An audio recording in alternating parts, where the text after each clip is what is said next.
Mom said there are 3 things I should always remember. Fluency is the ability to read with appropriate speed, accuracy, phrasing, and expression.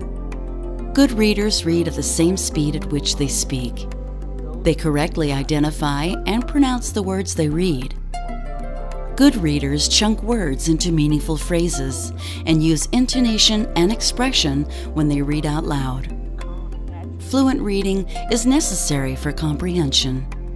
Guided, repeated, oral reading helps improve fluency. You'll see a learner and a tutor practice this strategy in 5 different ways: reading to the tutor, duet reading, echo reading, cross-generational reading, recorded reading. So you're practicing your reading a lot so that we can get more and more like reading is like speaking. So it becomes fluid and automatic, and you're not having to work so hard to break down every word.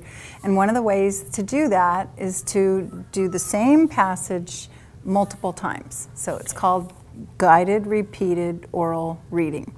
And the guided part is me.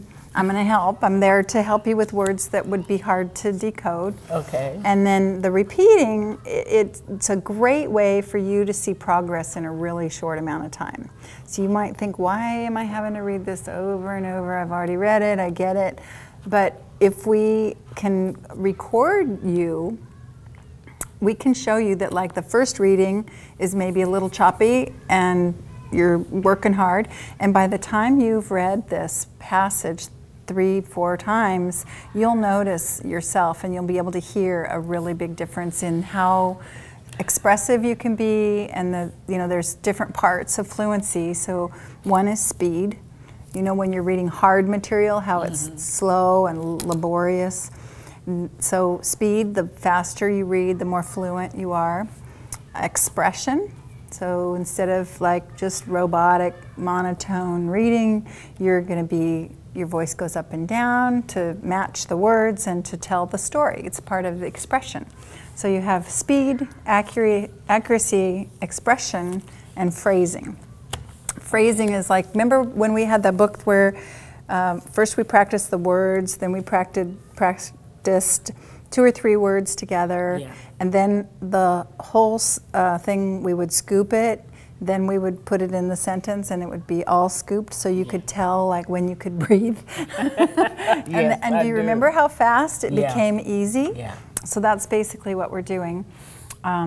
So the first thing we could work on, and it's a fun way to practice your fluency, is with reading to your grandchildren.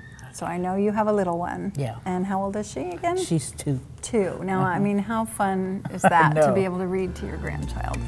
It's important to practice each guided, repeated, oral reading strategy by having your learner read the passage out loud at least 3 times.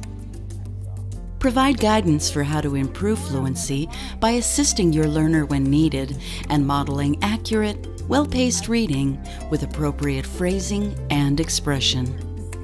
The goal is for your learner to read as fluently as she speaks. You've seen a tutor do quite a bit of talking when explaining a new strategy. During most lessons, you and your learner would be equally talkative.